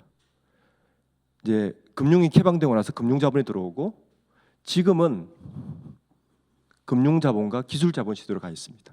이게 지배구조와 현재 4대 그룹과 아주 밀접한 관계가 있기 때문에 설명을 드리는 겁니다. 지금은 이렇습니다. 우리나라는 이 패밀리를 빼고는 아무도 없어요. 삼성그룹이 아시죠? 네. 범현대가가 정확하게는 15개입니다. 더 있습니다. 범LG가, 범SK, 롯데가, 한화, 한진 계속 분화됩니다. 그러다 보니까 어떤 상황이 벌어지느냐? 아까 자본은요, 권력의 냄새를 가장 잘 맡습니다. 그래서 아까 산업 독점 자본 이전 시대 때는 이분들이 주로 누구와 사돈을 맺느냐? 권력가들과 사돈을 맺습니다. 그런데 90년 중반에 국가 자본으로부터 점차 독립하면서 누가 사돈 관계를 맺느냐? 자기들끼리 맺습니다. 철저한 혼맥으로 이루어집니다. 사실은 분리된 것 같지만 사실은 다 한 집안이에요. 깨기가 쉽지 않습니다. 반면에 미국의 경우는요, 보시면 지난 100년간 같은 기업이 하나도 없습니다. 이게 무슨 의미를 말하냐면요, 제가 가끔 이런 보도자를 냅니다. 한중일 상위 52 부자 순위를 제가 연 단위로 계속 분석을 해왔어요. 해보면 우리나라는 52 부자 중에서 70%가 상속 부자, 30%가 다주성가, 뭐 이해진 의장 그 정도입니다. 반면에 미국은 70%가 창업 부자, 30%가 상속 부자입니다. 일본은 어떨까요? 일본도 그렇습니다. 일본도 70%가 창업 부자입니다. 많은 사람들이 토요타의 아키오 회장이 삼성의 이재용 회장 같은 분인 줄 알고 있어요. 아닙니다. 아키오 회장은 토요타의 지분을 0.1%밖에 안 가지고 있습니다. 네. 2000년대 이후에 30대 그룹의 자산 변화를 한번 봤습니다. 딱 느껴지시죠? 비중이 점차 올라갑니다. 이미 50%를 넘었었고요. 아까 홍 의원님께서 GDP 비중을 이야기했는데 삼성이 왜 중요하느냐? 저희가 이제 궁금해서 제 연구소에서 삼성전자가 우리나라 GDP에서 차지하는 비중을 계산을 해봤어요. 몇 프로 정도 차지할 것 같습니까?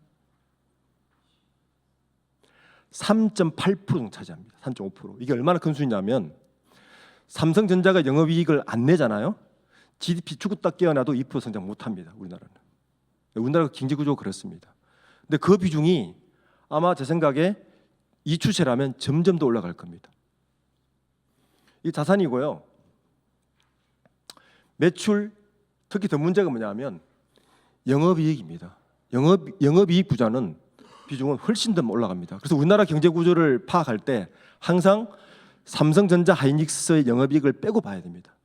놓고 보고 빼고 보는 연습을 항상 해야 됩니다. 그래 우리나라의 경제 현상을 정확히 알 수가 있습니다. 지금 우리나라 한 20, 30대 그룹의 가장 큰 이슈는 경영권 승계 문제입니다. 지금 쭉 제가 정리를 해놨는데 지금 완료되고 진행 중인 것들을 쭉 정리를 해놨습니다. 이 중에서 제가 오늘 말씀드릴 것은 한 4대 그룹만 말씀을 좀 드려보겠습니다. 2013년 이후에 지금까지 어떤 일이 있었길래 삼성전자 위기를 이야기하고 무슨 일이 있었느냐를 정리를 해봤는데 박근혜 정부, 문재인 정부, 윤석열 정부가 올 동안에 가장 중요한 포인트는 바로 이 시기입니다. 2017년부터 18년 사이가 가장 중요한 분기점입니다. 왜 중요하냐? 아시다시피 이건희 회장의 와병이 2014년 5월에 되고요. 그리고 이재용 회장이 구속되고 뭐 이런 시기를 거치는데 이 시기에 4대 그룹의 수장이 다 바뀌어 버립니다. 최태원 회장 빼고. 아주 특이한 일이 우리나라에 발생했습니다. 4대 그룹 중에 3개 그룹의 수장이 오너가 바뀌어 버렸어요. 근데 이 시기에 또 중요한 일들이 몇 가지 발생하는데 수장이 바뀌면서 그 그룹의 조직이 어떻게 바뀌는가에 따라서 그룹이 어떻게 바뀌는가가 절묘하게 보여집니다. 전과 후가. 저는 개인적으로 이때 2015년 엘리엇 매니지먼트하고 삼성그룹 기업 지배구조 공격할 때 제가 2014년 12월로 기억하는데 딱 10년 전이네요. 엘리엇 그 한 두 분이 호텔에서 좀 보자 그래서 갔더니 삼성그룹에 어떻게 생각하느냐. 그래서 제가 설명을 좀 해드렸어요. 내가 JY라면 나 이렇게 하겠다고 했더니 그다음 5월달에 큰 이슈를 일으켰더라고요. 그때 잠깐 컨설팅을 해준 적이 있었는데 하여튼 요 18년 시기가 공교롭게도 우리나라 4대 구려 수장이 다 바뀌는 역사가 일어납니다. 처음 삼성은 어떻게 바뀌었는지 한번 보겠습니다. 요게 그 당시에 2015년 당시에 사장단 명단하고 있었던 일입니다. 이건희 회장이 쓰러지고 나니까 삼성그룹의 이재용 회장이 실질적인 권한을 갖게 되죠. 그러면 보통 권한을 갖게 되면 자기의 진정 체제를 구축하게 됩니다. 이게 보통 일입니다. 그룹들이. 그런데 이재용 회장은 그렇게 하지 않았습니다. 왜 안 그랬을까 보면 이 당시 15년도에 삼성 미전실 출신들 사장단들인데 그 다음에 인사가 있고 나서 그 다음에 16년 정기 인사 그러니까 2015년 12월 달에 대규모 인사를 합니다. 요 인사에서 살아남는 분들이 있습니다. 요 빨간 질로 치는 분들인데 이분들이 다 미전실 출신입니다. 그리고 뭐 이렇게 아시는 분들 있죠. 뭐 장충기 뭐 이런 분들 아시죠? 지금 가장 핵심적인 인물은 바로 이분입니다. 정현호하고 김수목 사장입니다. 김수목 사장은 검찰 출신이고 이재용 회장의 모든 사브리스크를 총괄하시는 분이고 이 정현호 부회장은 현재 실제 삼성그룹의 오너 아니냐는 말까지 나옵니다. 이게 왜 중요하느냐? 지난주 금요일 날 급하게 기사 하나가 떴다가 10초 만에 사라진 기사가 하나 있어요. 삼성그룹의 현재 정현호 부회장이 삼성그룹 TF 팀장인데 정현호 부회장이 용퇴를 하고 최윤호 삼성 SDI 사장이 TF 부회장이 됐다는 기사가 한 10분 떴다가 확 사라진 거였습니다. 금요일 날 기자들이 저한테 막 보냈던데 제가 그래서 그랬어요. 뭐 기자들이 전화가 와서 정현호 나가고 최윤호 사장이 올라오면 어떻게 생각하느냐? 이 삼성의 문제 해결될 거 아니냐? 제가 딱 한마디 했습니다. 그나물의 그 밥이다. 뭐 해결되지 않는다. 왜냐하면 최윤호 사장은 정현호 부회장의 직계입니다. 직계. 미전실 출신의 직계 라인이라서 그러지 않고 아까 이제 홍의를 말씀하셨는데 그럼 이거하고 삼성전자 위기하고 무슨 상관이 있느냐 이런 겁니다. 아까 다시 돌아가면 요 시기가 2017년부터 20년 사이가 어떤 일이 발생했느냐? 제가 올 3월 달에 KBS 시사기획창하고 같이 작업을 해서 삼성의 잃어버린 10년이라는 프로를 만든 적이 있습니다. 그러니까 저희 리더스 인덱스가 데이터 공급을 했고 KBS에서 제작을 했습니다. 그때 제가 뭐라고 결론을 내렸냐면 지난 2013년부터 2023년까지 삼성전자는 마이너스 역성장을 했다. 원화로 계산하면 성장인데 달러 베이스로 했더니 역성장이 일어났습니다.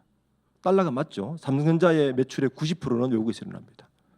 근데 왜 역성장이 일어났느냐? 이런 겁니다. 요 시기에 글로벌한 반도체에 어떤 일이 발생했느냐?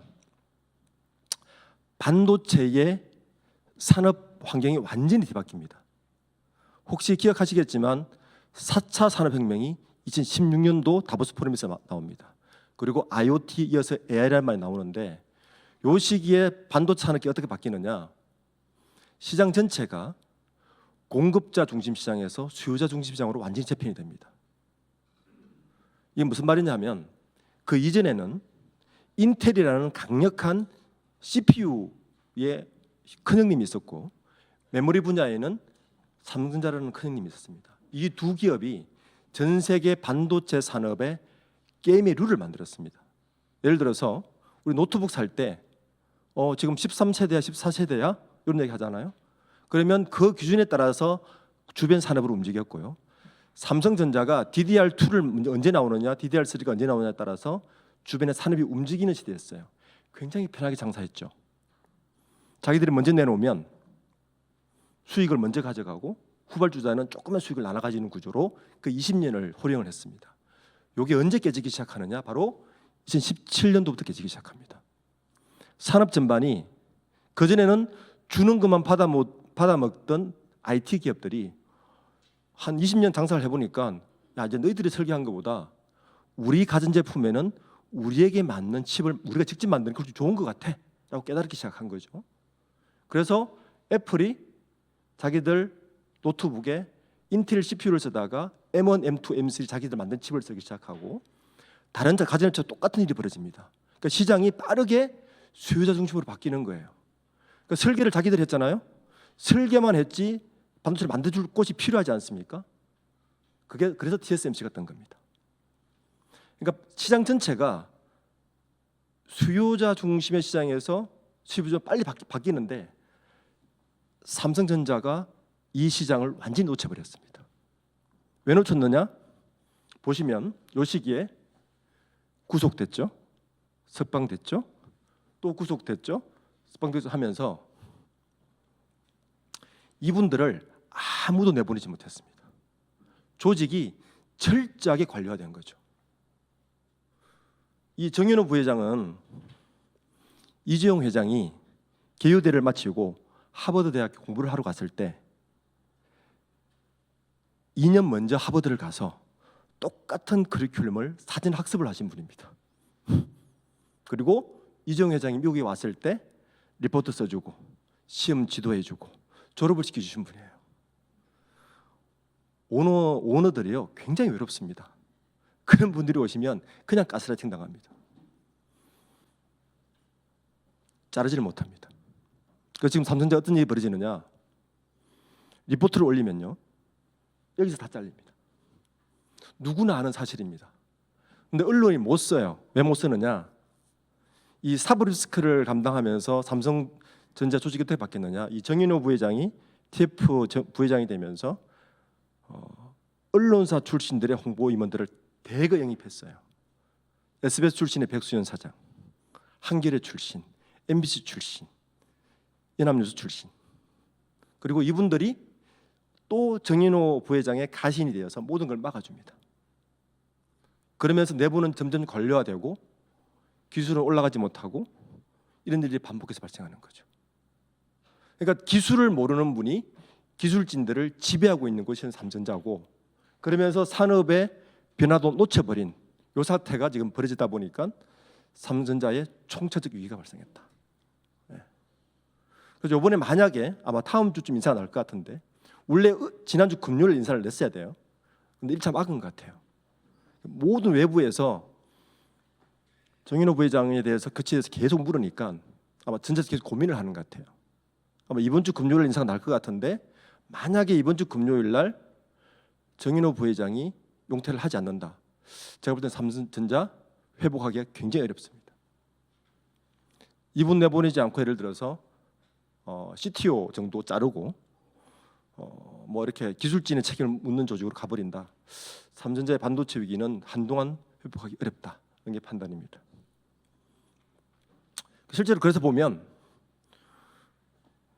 보통 우리가 밸류 얘기할 때 보통 ROE를 되게 많이 이야기하거든요. TSMC하고 ROE가 더블 차이 났습니다. 네. TSMC하고는 제가 볼 때 격차가 훨씬 더 벌어질 것 같고요. 쉽게 회복은 되기 어려울 것 같다. 이렇게 판단하고 있습니다. 또 하나 이제 이재용 회장의 발목을 잡고 있는 게 하나 있죠. 지배구조 문제입니다. 이것 때문에 최순실 박근혜 사태가 벌어졌고 했는데 그렇게 했는데도 불구하고 아직까지 해결 안 된 부분이 하나가 있습니다. 보시면 2016년 말에 이 지배구조, 그러니까 물산, 생명, 전자로 이어지는 이 지배구조에서 합병해서 이 지배구조를 바꿨는데 여전히 순환출자 가지고 있고요. 삼성그룹은 딱 하나입니다. 삼성전자를 누가 지배하느냐의 게임이 끝납니다. 그러니까 삼성전자를 누가 어떻게 지배하느냐가 지배구조 핵심인데 현재 가장 큰 바틀렉은 생명이 가지고 있는 8.5%의 지분입니다. 지금 물산으로는 5%밖에 안 가지고 있거든요. 대주주는 삼성생명이란 말이에요. 이걸 다 합쳐서 그나마 한 15% 정도 가지고 있는데 이 생명의 요지분은 가치가 한 40조 정도 됩니다. 근데 아시듯이 뭐 민주당에서 계속 보호무법을 발의하고 있지 않습니까? 만약에 보호무법이 실행이 돼버리면 이 8.5% 중에서 한 5.5% 정도는 의결권을 행사할 수가 없어요. 그러니까 삼성 입장에서는 항상 이게 리스크입니다. 그 이재용 회장은 아마 1월 달에 재판이 있죠. 재판에서 사브레스카 완전히 해소되면 가장 먼저 이거 해결하려고 할 겁니다. 왜냐하면 폭탄 같거든요. 그래서 삼성은 이 지배 구조에 바틀력이 아직 남아 있습니다. 그래서 이게 삼성 4대 그룹의 사회이사들을 제가 한번 쭉 분석해 봤더니요. 삼성그룹이 유일하게 이쪽 분야가 40%나 됩니다. 전 검찰총장 출신들은 항상 삼성전자 사회이사가 되시죠. 예. 그러니까 이 사보리스크하고 이것 때문에 지난 한 10년간 삼성전자는 전혀 움직이지를 못했습니다. 산업 트렌드도 맞추지 못했고요. 인사혁신도 하지 못했고요. 그대로 미전질 출신들 요직에 다 그대로 있고요. 전혀 변화를 하지 못한 게 현재 요 문제입니다. 다음 SK그룹인데요. SK그룹도 저는 주로 사람을 봅니다. 요 분들이 2016년도 이전에 최태원 회장이 구속 수감되어 있을 때 부회장단들입니다. 그리고 작년 11월 달에 최태원 회장이 죽음의 계곡을 넘어선다는 막 거창한 그 사내 연설을 했는데 똑같은 말을 언제 했냐면은 2016년 11월 달에 했습니다. 그리고 부회장단들을 이렇게 바꿨습니다.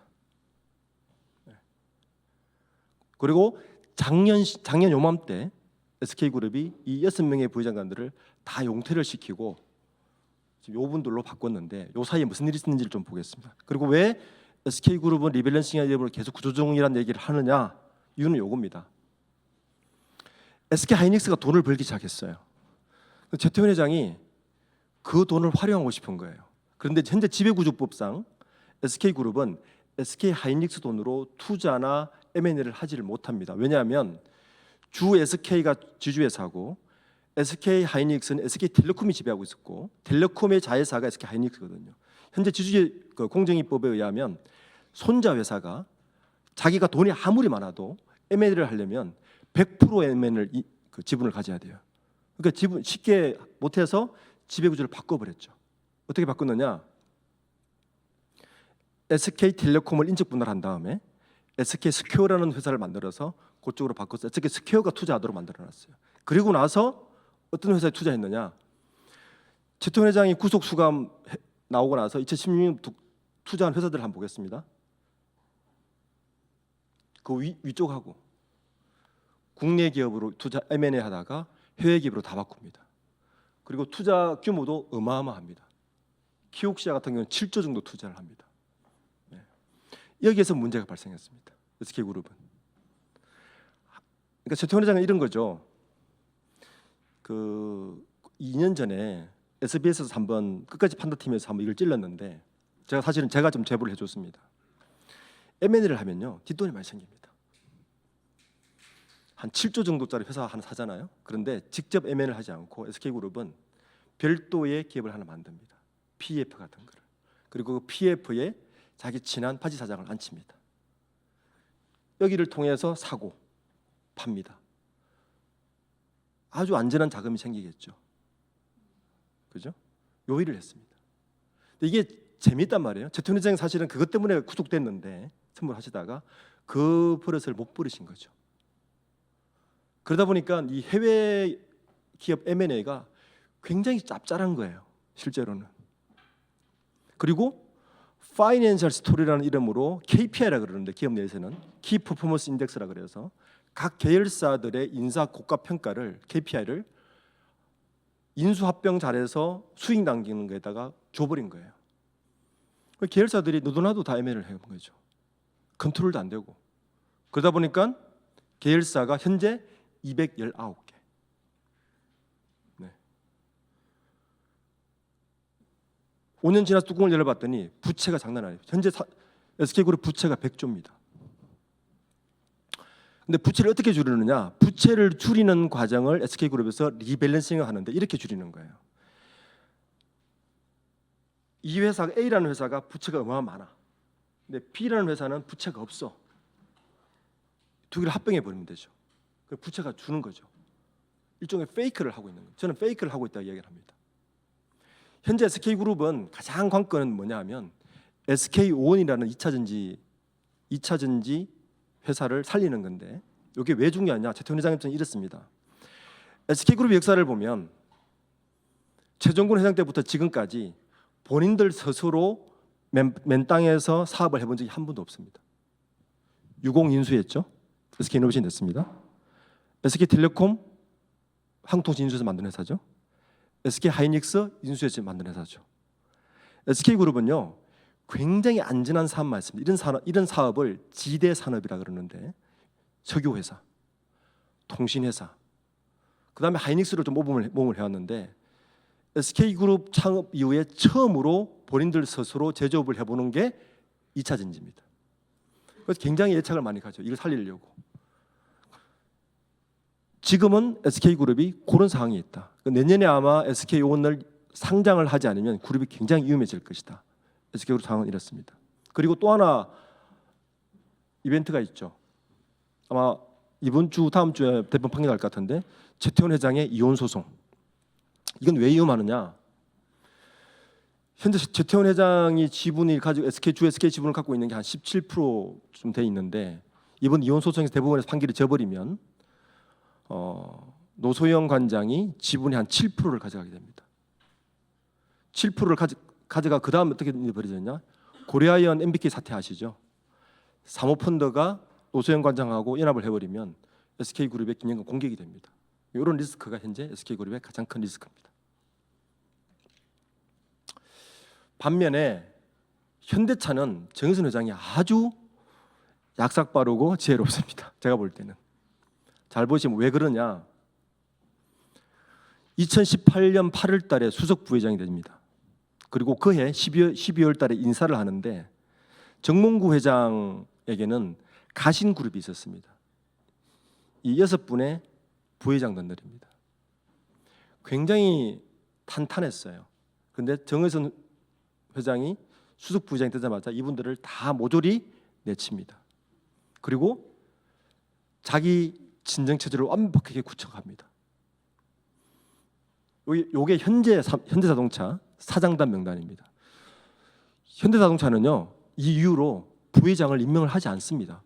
그게 무슨 말이냐면 정의선 회장이 부회장단들한테 얼마나 학을 뗐는지를 아는 부분입니다. 현재 사장단 명단을 보면 요 빨간 표시하신 분들 있죠? 다 외부 출신입니다.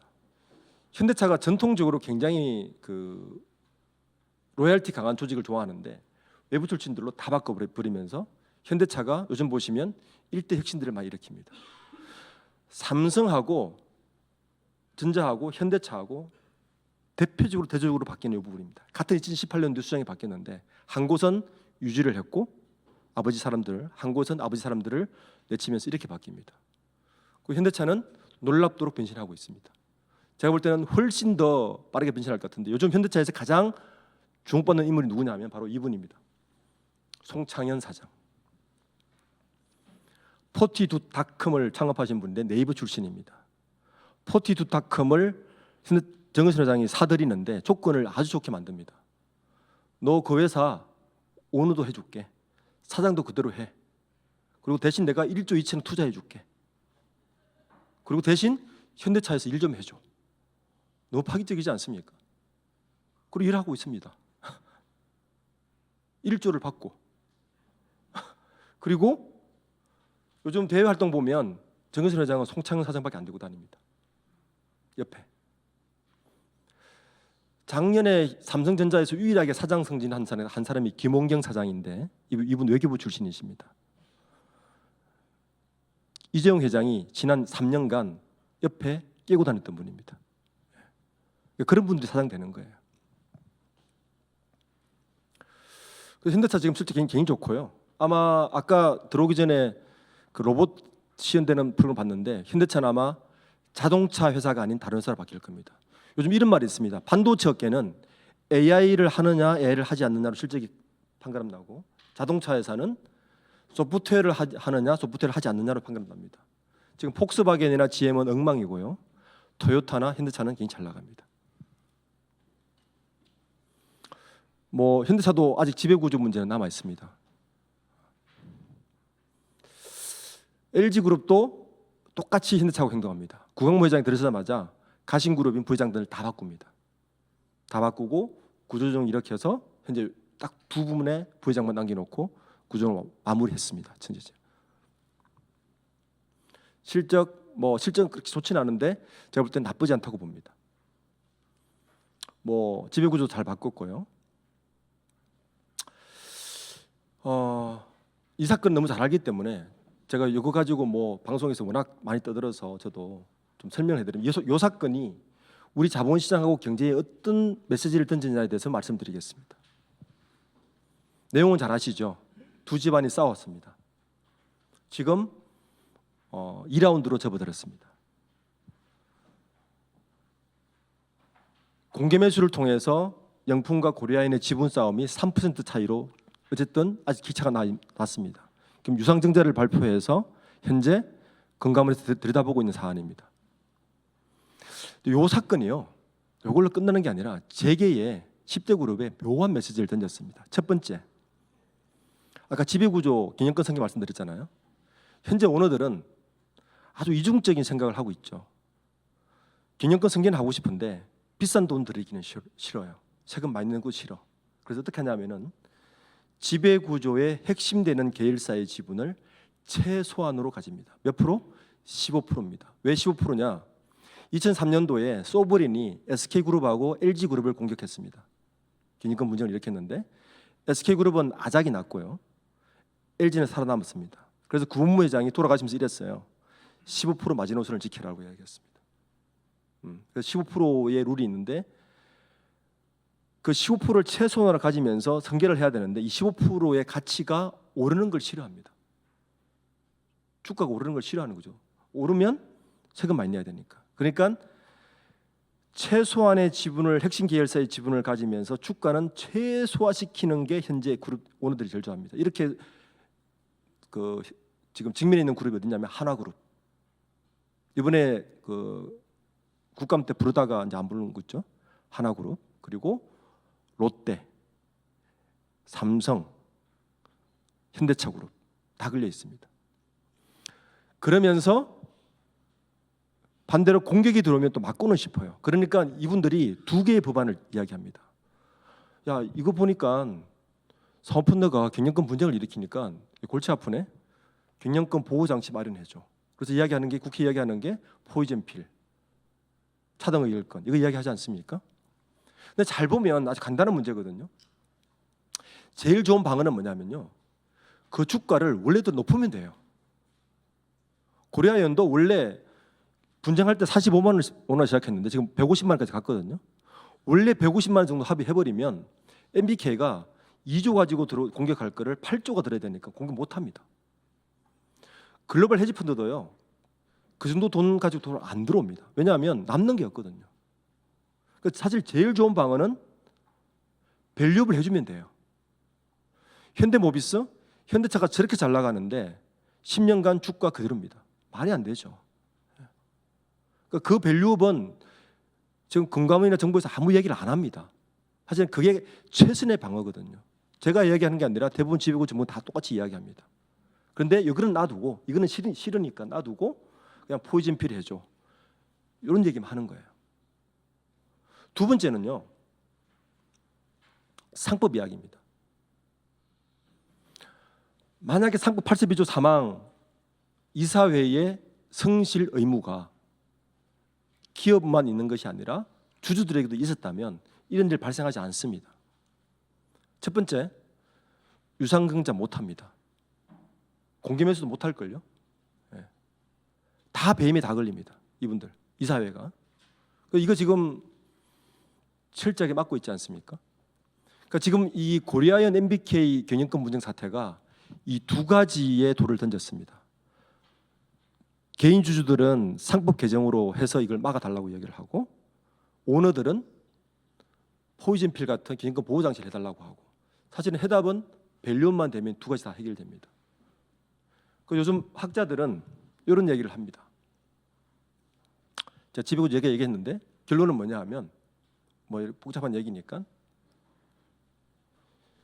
이제 우리나라에 맞는 상법이나 지배구조를 만들 때가 되지 않았느냐. 그러니까 지금 우리나라 기업 역사가 한 60년 이상 됐는데요.